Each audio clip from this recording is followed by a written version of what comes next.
നാഗച്ചേച്ചി അതുപോലെ തന്നെ ബാബുസ്വാമിയൊക്കെ ഒരുമിച്ചുണ്ടായിരുന്ന ഒരു ഫംഗ്ഷനിൽ അവർ സംസാരിച്ച കാര്യങ്ങൾ ഭയങ്കര ട്രോളാവുകയും അതൊക്കെ ആൾക്കാരെ എടുത്തു വെച്ചിട്ട് കളിയാക്കുന്ന രീതിയിൽ വീഡിയോസൊക്കെ ചെയ്തിട്ടുണ്ടായിരുന്നു. ഇപ്പോൾ ഒടുവിൽ അതിനൊക്കെ ഉള്ള ഒരു മറുപടിയുമായിട്ടാണ് നാഗച്ചേച്ചി ഒരു പോസ്റ്റ് തൻ്റെ യൂട്യൂബ് ചാനലിൽ ഇട്ടേക്കുന്നത്. അതിനകത്ത് പറഞ്ഞേക്കുന്നതെന്ന് പറഞ്ഞാൽ സമൂഹത്തിൽ കുറേയധികം പേരുണ്ട് ഇങ്ങനത്തെ ഓരോ കാര്യങ്ങളായിട്ട് ബാക്കിയുള്ളവരെ കളിയാക്കാനും ബാക്കിയുള്ളവരുടെ ഫീലിങ്സ് ഒന്നും മനസ്സിലാക്കാതെ ഇങ്ങനെ സംസാരിക്കുന്നവരുണ്ട്.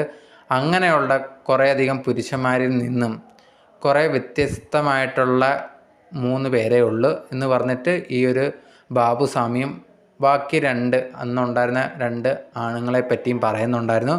ഇവരുമായിട്ടുള്ള ഒരു ബന്ധമെന്ന് പറഞ്ഞാൽ ഞങ്ങളൊരു സൗഹൃദവും അതുപോലെ തന്നെ വളരെ അടുപ്പമുള്ള ആൾക്കാരാണ്. പക്ഷേ ബാക്കിയുള്ളവർ എന്തൊക്കെ ഇങ്ങനെ കളിയാക്കുകയും ഞങ്ങളുടെ ബന്ധത്തെപ്പറ്റി എന്തൊക്കെ പറഞ്ഞാലും അത് ഞങ്ങൾക്കൊരു കുഴപ്പമില്ല. എന്നും ഈ ഒരു ബന്ധം ഇങ്ങനെ തന്നെ ഉണ്ടാവും. നിങ്ങൾക്ക് കളിയാക്കുന്നവരെ കളിയാക്കിക്കോ, പക്ഷെ നിങ്ങളിതൊന്നും എന്താണ് ചെയ്യുന്നതെന്ന് അറിയാതെയാണ് നിങ്ങൾ ഞങ്ങളെ കളിയാക്കുന്നതെന്നുള്ളൊരു കാര്യമാണ് ഇപ്പം നാഗച്ചേച്ചി പറഞ്ഞിട്ടുണ്ടായിരുന്നത്.